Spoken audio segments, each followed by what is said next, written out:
سلام طعنا باللي كميلكم كبرات نفتواتن تخاتلت زيناتات تجراي هورايزن ليش عزبنا محدشتي معبالتاتن وانا وزيناتاتن كنقرب لكم ينام سبسكرايب لايك شير لاقبلكم زيناتاتنا بزرزر كتكتاتولو نعدمكم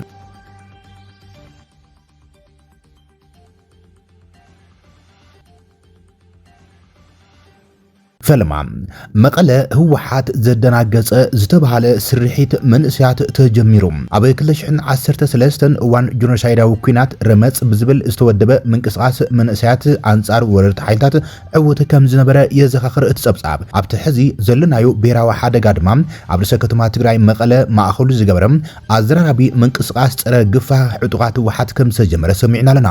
እቲ منقسقاس منአሰይ መቀለም ፀረ ሱጉምታት ዕጡቃት ወሓት ምዃኑ ዝገለጹ እቶም ምንጭታት ዜና منአሰይ በኔትወርክ ተኣሳሲሮም አበብ መንደሮም ሓብራዊ መረዳዲም ድምጺ ፈጢሮምሎም እቲ መሳርሕ ድማ ንዝተፈላለዩ ስፖርታዊ منقسقاسات ወይ ድማ ኣብ ዘለናይ ዘመናዊ ዓለም ንህፃት ጉዳያት ከም ደወል እንጥቀመሉ ፊሽካ ብምንፋሕ منአሰይ ካብ ግፋ ዕጡቃት ወሓት ዘምልጥሉ ኩነታት ዝፈጥር ምዃኑ ገሊጾምሎም እዚ ብስንኪ ኣስጋእነትን ሓደጋን ግፋ ሲዒቦም ብዕምቆት ብምሕሳብ ንግዚኦም መፍትሒ ገይሮም ዘምጽዎ መንእስያት እቲ መንገዲ ዕላዊ ገይሮምሎም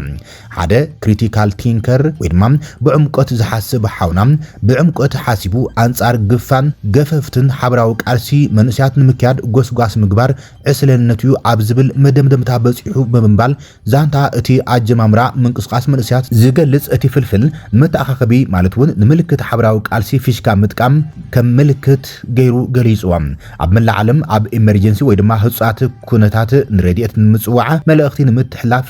ንደወል ፊሽካ ምጥቃም ልሙድ ተግባር ከም ዝኾነም ጠፊእዎ ኣይመስለንን ብምባል ሩኢቱ ዝጀመረ እቲ ፍልፍል ሓበሬታ ፊሽካ ከም ምልክት መተኣኻኸቢ ቃልሲ አንጻር ግፋን ገፈፍትን ምጥቃም ዘመናውነት እዩ ብምባል ይከላኸሎም ሕሰቦ ኩሉ ግፋ ዝቃወም መንእሰይ እዚ ተግባር እንተገይርዎም ብፊሽካ ተጻዊዑ ተኣኻኺቡ ክወጽእ እንከሎ እኖታት ፊሽካ ክሰምዓ እንተሎም ናኣውያ ተኣኪበን ክወጽእ እንከሎም ህዝቢ ነዚ ጻውዒት ምላሽቡ ግልብጥ ኢሉ ክወጽእ እንከሎም ገፈፍቲ ዝደፍሩዶ ይመስለኩም ኣይሓስብዎን ህዝቡን ፊሽካ ንተዓጠቕ ፊሽካ ከም ምልክት ሰላማዊ ቃልሲ ንጠቕመሎም ፊሽካ ንሓድነት ፊሽካ ንሕብረት ፊሽካ ንሓብራዊ ቃልሲ ብምባል እዩ እቲ ኣብ ጉዳይ ኣጀማምራ እቲ ምንቅስቃስ መሰረት ገይሩ ኣብ ማሕበራዊ ሚድያ ርኢቱ ዘካፈለም ፍልፍል ዜና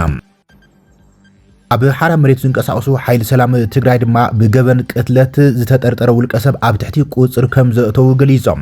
ኣቶ ዝሃበ ኣለማዮ ኣሰፋ ሰባለም ነባርነቱ ኣብ ዞባ ማእኸል ትግራይ ወረዳ ዓዴት ጣብያ ቤት ሰማዕቲም ቁሸት ዓንደሎ ዝኾነ ብዕለት 12 ጉንበት 2018 ዓመተ ምህረት ኣብ ወረዳ ዓዴት ጣብያ ቤት ሰማዕቲ ቁሸት ዓንዳሎም ፍሉይ ቦታ ዓብይ ሩባ እዩ ዝብል እቲ ዜና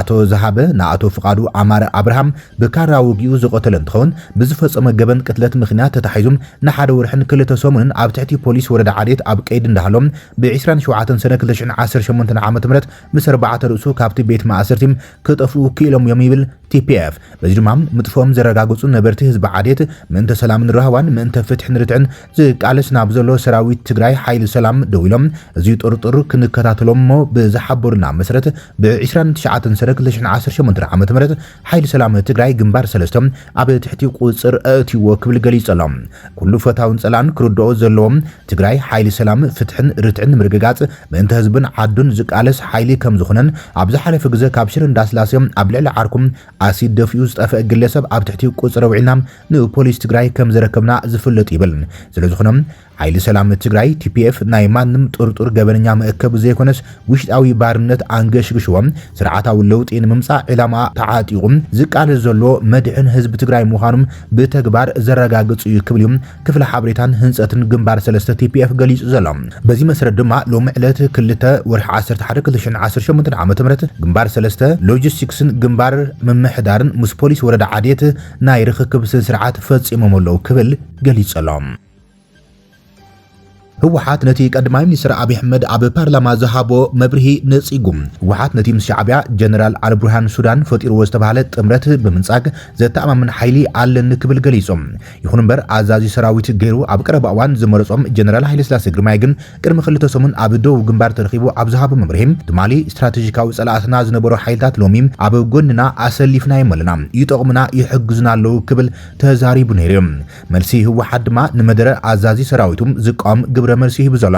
ህዝባዊ ወያነ ሓርነት ትግራይ ቀዳማይ ሚኒስትር አብይ አሕመድ አንጻር ፌደራላዊ መንግስቲ ምስ ኤርትራን ሱዳን ይዋሃደሎ ዝብል ክሱ ብምንጻግ ኣብ ናይ ወጻኢ ወተሃደራዊ ደገፍ ተጸግዑ ከም ዘይፈልጥን ኣብ ክንዱ ኣብ ናይ ገዛ ርእሲ ዓቕሚም ከም ዝምርከስን እዩ ኣስሚሩሉ ዘሎ ህወሓት እዚ ምላሽ አብይ ኣብ ሰሙን ኣብዚ ንባይቶ ወከልቲ ኣብ ዝሃቦ መብርሂም ህወሓት ኤርትራን ሱዳንን አንጻር ኢትዮጵያ ምሕዝነት ከም ዝፈጠሩ ድሕሪ ምግላጽ እዮም ምስቲ ኣብ 1991 ስርዓት ደርጊ ንምውዳቕ ዝሓገዘ ጥምረት ብምንጻሪም አብይ ገሊጾም እቲ ቀዳማይ ሚኒስትር ነቲ ዝተባሃለ ጽምዶም መንነቶም ዘይተፈልጡ ናይ ደገ ተዋሳእቲ ድግፎ ከም ዘለውን ሓሳብ ኣቕሪቡ ንላዕላውነቱ ከም ዝከላኸልን ገሊጾም ከም ግብረ መልሲ ወሃብ ቃል ህወሓት ዝኾነ አቶ ሚካኤል ስገዶም ነቲ ክሲ ብምንጻግ እቲ ውድብ ካብ ደገ ወተሃደራዊ ሓገዝ ሓቲቱም ኣይፈልጥን ኢሎም እቲ ምንቅስቃስ ብቐጻሊ ኣብ ናይ ወጻኢ ተዋሳእቲ ዘይኮነስ ኣብ ናይ ገዛ ርእሱ ጸጋታት ተጸጊዑ ከም ጸንሐም ብምምጓት ኣብ ሰሜን ኢትዮጵያ ንኽልተ ዓመት ጸንሐ ግጭት መንግስቲ ፌደራል ናይ ደገ ደገፍ ከም ዝረኸበ ከሲሱ ህወሓት ወሃብ ቃል ህወሓት ዝኾነ አቶ ሚካኤል ስገዶም ኣብ ዝሃቦ ግብረ መልሲ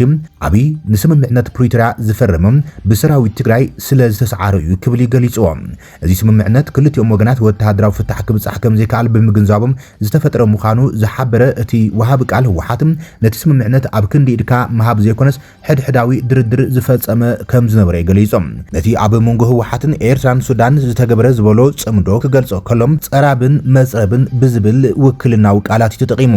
ኤርትራውን ነቲ ቀዳማይ ሚኒስትር ዘረባ ዝነጸገቶ ኮይናም ሚኒስትር ዜና አቶ የማነ ገብረ መስቀል ነቲ አብይ ዝሃቦ መግለጺ ብምጻግ ዞባ ወጥሪ ካብ ኢትዮጵያ ባዕላ እትኽተሎ ናይ ወጻኢ ፖሊሲ ዝምንጭ ምዃኑ ብምውጋት ንባሕሪ ንምብጻሕ እትገብሮ ዘላ ጻዕርን ምስ ሶማሊላንድ ዘካየደቶ መዘክር ምርዳእን ሓዊሱ ኢልዎም ብተወሳኺ ኤርትራ ኣብ ምድኻም ስምምዕነት ፕሪቶሪያ ኢድ ከም ዘይነበራ ብምኽሓድ ነቲ ስምምዕነት ሰላም ውሽጣዊ ጉዳይ ኢትዮጵያ ክትብል ገሊጻቶም ርክብ ኣዲስ ኣበባን ኣስመራን ኣብ ሕዳር 2022 ስምምዕነት ፕሪቶሪያ ካብ ዝፍረም ድሓር ኣብ ሓጺር ግዜ እዩ ብኣንጻሩ ተሰላሊፎም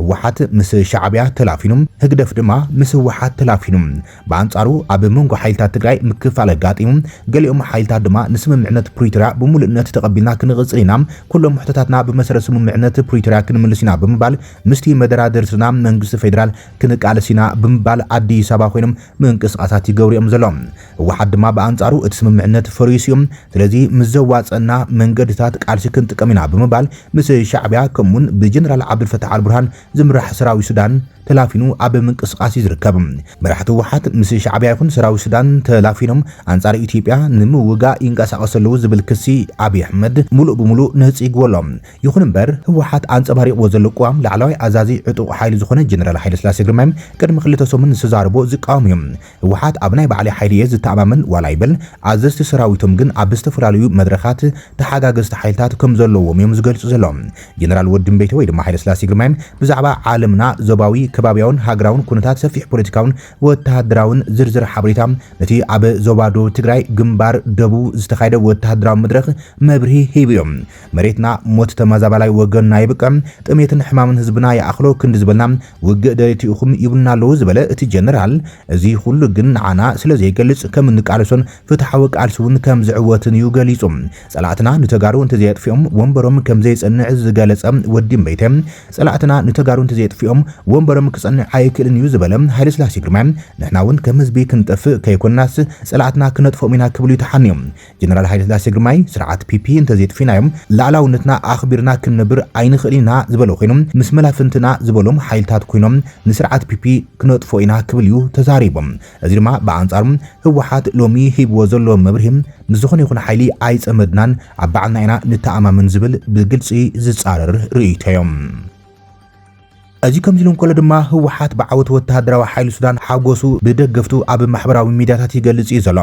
ብጀነራል ዓብዱልፈታሕ አልቡርሃን ዝምርሑ ሓይልታት ሰራዊት ሱዳን ኣብ ደቡብ ኢትዮጵያ ሕደት ኪሎሜትራት ርሒቓ ትርከብ ስትራቴጂካዊት ከተማ ኩርሙክ ን16 ሰዓታት ዝወሰደ ሓያል ውግእ ድሕሪ ምክያዶም ኣብ ትሕቲ ቁጽሮም ከም ዘውድቕዋ ተገሊጾም ተቃዋምቲ ሓይልታት መንግስቲ ኢትዮጵያን ደገፍቶም ድማ ነቲ ጉዳይ ስዒቡ ሓጎሶም ኣብ ማሕበራዊ ሚድያት ይገልጽሎም ናይዚ ማሕበራውን ፖለቲካውን ሓጎስ ቀንዲ ምኽንያት ድማ ብሓይልታት ህወሓትን ኣምሓራን ዝምራሕ ባህለም ሓይልታት ኢትዮጵያ ከምውን ሻዕብያ ዘለዎም ብወገን ቤንሻንጉል ጉሙዝ ኣብ ልዕሊ መንግስቲ ቀዳማይ ሚኒስትር ኢትዮጵያ ሰራዊት ኢትዮጵያ ሰፊሕ ወተሃደራዊ መጥቃዕቲ ንምፍጻም መደብ ከም ዘለዎም ዘመልክት እዩ ዝብል ርእይቶታት ተዓዚብና ኣለና እዚ ደገፍቲ ህወሓት ዝኾኑ ነጠፍቲ ማሕበራዊ መራኸቢታት ንዝሓለፉ ክልተ መዓልታት ሰራዊት ሱዳን ንኩርሙክ ምቁጽጻሩ ከም ዓብይ ዓወት ዝገልጽዎ ኮይኖም እዚ ድማ ነቲ ትግራይ እተካየዶ ዘላ ዝብልዎ ቃልሲ ንምዕዋት ኣገዳስን ኣብ ልዕሊ መንግስቲ አብይ አሕመድ ጸቕጥን ምፍጣር ዝሕግዝ ከም ዝኾኑ እዮም ዘርዚሮም ክገልጹ ተዓዚብና ዘለና እዚ ብወገን ክልል ቤኒሻንጉል ጉሙዝ ዝካየድ ዘሎ ሰፊሕ ወተሃደራዊ ምንቅስቃስ ኣብ ዶባ ድማ ብወገን መንግስቲ ኢትዮጵያ እንታይ ዓይነት ምላሽ ክወሃቦ እዩ ዛጊድ ብወግዕ ዝተባሃለ ነገር የለን መንግስቲ ኢትዮጵያ ኣብ ሱዳን ዝካየድ ዘሎ ኩናት ሕድሕድ ንሓይሊ RSF ብምሕጋዝ ብዝተፈላለዩ መንገድታት ዝኽሰስ ኮይኑ ጀነራል ዓብድልፈታሕ አልቡርሃን ዝመርሖም ጊዜያዊ ናይ ስግግር መንግስቲ ሱዳን ድማ ንአዲስ አበባ እንትኸስስ ይስማዕ መንግስቲ አዲስ አበባ ድማ ኣብ ኩናት ሱዳን ኢድ ከም ዘይብላ ብተደጋጋሚ ትገልጸላ እታ ኣብ ትሕቲ ቁጽር ሓይልታት ጥምረት ማለት እውን ሰራዊት ሱዳን ከምኡን ዕጡቃት ህወሓትን ካብ ወገን ሻዕብያ ከምኡን ሓይልታት ኣምሓራ ፋኖውን ኣለዎ ዝተባሃለ ውግም ከተማ ኣሶሳ 7 ኪሎ ሜትር ርሒቃ እትርከብ ኩርሙክ ምቁጻርም ኣብቲ ዞባ ሓዱሽ ወተሃደራዊ ወጥሪ የንጸላሉ ከም ዘሎ ብግልጽ ዘርአየ ከም ዝኾነ እዮም ተዓዘብቲ ዝገልጹ ዘሎም ኣብ ቀረባ እዋን ካብ ፈተነ መቕተልቲ ዘምለጡ ጳጳስ ኦርቶዶክሳዊ ተዋህዶ ቤተክርስቲያን ትግራይ አቡነ ናትናኤል ትግራይ ዘላቶ ኩነታት ኣዝዩ ዝሕዝን ከም ዝኾነ ተዛሪቦም መንበረ ሰላማ ተዋህዶ ቤተክርስቲያን ትግራይ ኦቶ ቤት ኣብ ከተማ ኣክሱም ኣብ ልዕሊ ክልተ ሊቃነ ጳጳሳት ፈተነ ቅትለት ከም ዝተፈጸመ ብረቡዕ መግለጺ ወጽያ እቲ መጥቃዕቲ ኣብ ልዕሊ ክልተ ጳጳሳት ብፁዕ አቡነ ናትናኤል ከምኡን ብፁዕ አቡነ አረጋዊ ብዋና ጸሓፊ ቤት ጽሕፈት መንበረ ሰላማ ኢላማ ዝገበረ ከም ዝኾነ እቲ መግለጺ ኣመልኪቱ እዮም ነሲዕቡ ፖሊስ ከተማ ኣክሱም በቲ ገበን ዝተጠርጠሩ ዋርድያ ዝርከቦም ሰለስተ ሰባት ኣብ ቀይዲ ከም ዘእተው ገሊጸሎም ማሕበረ ቅዱስ ያሬድ ተዋህዶ ቤተክርስቲያን ትግራይ ብወገኖም ነቲ ገበን ንምኹናን ዝመጽእ ሰንበት ሰላማዊ ሰልፍ ጸዊዕሎም ምዚ በቐታ ብዝተኣሳሰር ብፍላይ አቡነ ናትናኤል ኣብ ልዕሊ ተማሃሮ ቤተ ክህነት ኣብ ከተማ መቐለ ዝተፈጸመ ግፋ ብዝምልከት ኣብ ሚድያ መጽኦም ኢድኩም ካብ ኢድ ቤተክርስቲያን ኣልዕሉ ምባሎም እናዘራረበ ይቀንዮም ቢቢሲ ትግርኛ ድማ ነቶም ሊቀ ጳጳስ ኣብ ዝገበረ ቃለ መሕተት ቀዳማይ ሓበሬታ ካብ በዓሎም ኣረጋጊጸሎም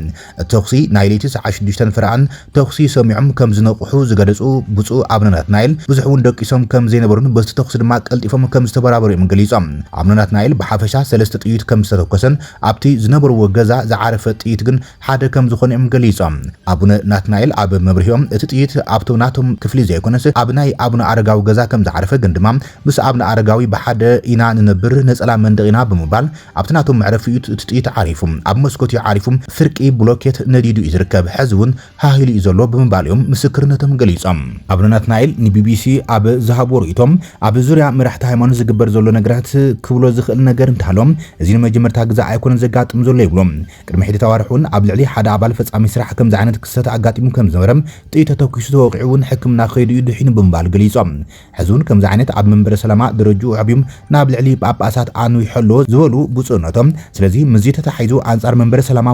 ምዝሰርሑ ኣካላት ትግራይ ናይ ባዕላ ቤተ ክህነት ንክህልዋ ዝጽዕሩ ኣካላት ብዙሓት እዮም ስለዚ ንምፍራሕ ንምድንጋጽ እዚ መሪሕነት ንምብታን ዝሰርሑ ኣካላት ክሳብ ዘሎም ከምዚ ዓይነት ሚድያ ሓዊሱ ዝምልከቶም ኣካላት ትኩረት እንተተገብረሎም ሰብ ንሰብ ቀቲሉ ኣይነብርን ይብሎም መራሒ ሃይማኖት ስለ ዝኾነ ጥራይ ኣይኮነን ሰብ እዮም ሰብ ክብሩ ኣብ ልዕሊ ሰብ ዝግበር ጸለመ ይኹን መጥቃዕቲ ከምዚ ዓይነት ተኽሱን ጠጠው ክብል ኣሎ ኢሎም ጥይት ማለት ብጣዕሚ ነውሪ መስነወርን እዩ ግፍዕውን ይዝበሉም ብፁዕ አቡነ ናትናኤል ናይ ወለድና ብሂል እውን ዝጠሓሰ ይብሎም ወለድና ነዛ ዓድና እንተረክቡና ብክንደይ ፍቕሪ ብክንደይ መንፈሳዊ ትውፊት ሰብኣዊ ትሕትና ክብርን ዝተላበሰት ዓዲያ ነይራ ይብሎም ኣባና ምስ በጽሐ ግን ከምዚ ዓይነት ይኽሰት ኣሎ ስለዚ ከም ዓዲ በዚ መንገዲ ዝዕረ ኩነታት ኣይክህልን እዩ ይብሎም እቲ ዝሓሸ ሕዚ እውን ተናቢብና ተሰማሚዕና ተራዳሪናን ይህን ምን ተባሂልና እምበር ንሓደ እናፈራርሕካ ንሓደ እናተኮስካ ዘይስሙ እናጸልምካ ኣይኸውንን ኢሎም ብፍላይ ድማ ኣብ ሚድያ ዝነጥፉ ዘለዉ ውስናት ኣካላት ዝበልዎም ዝገበርካይን ዘይገበርካይን ኣብ ሚድያ ወፂኻ ጸሪፍካ ንጸራፊ መሃብ ጽቡቕ የኾነን ዓገብ ክገብሩ ይግባእ ብምባል እዮም ቃሎም ንቢቢሲ ሂቦም ኤርትራውያን ዲሞክራሲያዊ ምስግጋር ኣብታ ሃገር ክጥርነፉ ተጸዊዖም ሃገራዊ ጉባኤ ዓፋር ኤርትራ ኣብ ኤርትራ ሰላማዊ ዲሞክራሲያዊ ምስግጋር ንምምጻም ዲሞክራሲያውያን ፖለቲካውያን ሓይልታት ኤርትራ ሲቪላዊ ማሕበራትን ዝተፈላለዩ ማሕበራዊ ጉጅለታትን እቲ ሃገር ክጥርነፉ ጸዊዖም ፖለቲካዊ ውዳበታትን ዝተፈላለዩ ማሕበራዊ ጉጅለታትን ዘተ ድርድርን ምርዳን ክቕጽሉ ከም ዝግባእ እቲ ጉባኤ ጸዊዖም ANC ኣብ መዛዘምን ናይቲ ዝሓለፈ ዓርብን ቀዳምን ዘካየዶም ሳልሳይ ዋዕላ ኣብ ዘውፅኦ መግለጺ መጻኢ ዕድል ኤርትራ ኣብ ምልኪ ተነጽሎ ወይ ንሕድሕድካ ምንቃፍ ዝተመርኮሰም ክኸውን ከም ዘይኽእል ገሊጾም እቲ 8 ገጻት ዝሓዘ መግለጺ ኣብ ኤርትራ ሰብኣዊ መሰላት ዝተፈላለዩ ህዛብ ከምኡን ምምስራት ዲሞክራሲያዊ ስርዓት ክኽበር ዝተፈላለዩ እግራውያን ዞባዊ ከባቢያውን ትካላትን መንግስታትን ክድግፉ ድማ ጻዊዕ ተቕሪቦም ብፍላይ እቲ ጉባኤ ውድብ ሕቡራት ሃገራት ኣብ ኤርትራ ተፈጺሙ ዝተባሃለ ግሰት ሰብኣዊ መሰላት ብቐጻሊ ክከታተሎ ጸዊዖም ኤርትራ ኣብ ቀረባዋን ኣባል ቁጠባውን ማሕበራውን ባይቶ ሕቡራት ሃገራት ኮይና ብምራጻ ከም ዝሓዘነ ድማ ገሊጾም እቲ መግለጺ ልዕሊ 200,000 ኤርትራውያን ዓፋር ካብቲ ኣብ ኤርትራ ዝፍጸም ዘሎ ግፍዕን በደላትን ሃዲሞም ተመዛቢሎም ወይ ተሰዲዶም ከም ዘሎም ዘሕዝን እዩ ክብል ገሊጾም ኢኤንሲ ኣብ ኤርትራ ሃገራዊ ድሕነት ይሕሉም ባህሊ ቋንቋ መንነት ቁጠባዊ ጸጋታት ፖለቲካዊ ነጽነት ናይቲ ሃገር ጸንሑ ህዛብ እንተላይ ዓፋር ዝኽብር ፌደራላዊ ስርዓት ንምትካል ከቃልስ ከም ዝኾነ ገሊጾም ብመሰረቱ መግለጺ ኣብ ሳልሳይ ዋዕላ ሕብረት አውሮፓ ካብ ኢትዮጵያን ውድብ ሕብራት ሃገራትን ሓዊሶም ንዝተፈላለዩ ማሕበራት ውድባትን ማሕበራዊ ጉጅለታትን ዝውክሎም ፖለቲከኛታት ተንተንቲ ምሁራት ባህላውያን መራሕቲ ከምኡን ሽማግለታት ከም ዝሳተፉ ገሊጾም ክቡራትን ፍትዋትን ተኸታተልቲ ዜናታት ትግራይ ሆራይዘን ናይ ሰዓት ዝብል ናይ መሓደሽቲ ሙዕበረታትን ዋናው ዜናታትን ኣብዛዚምና ንሰናይ ምክትታልኩም ነመስግን ሰላም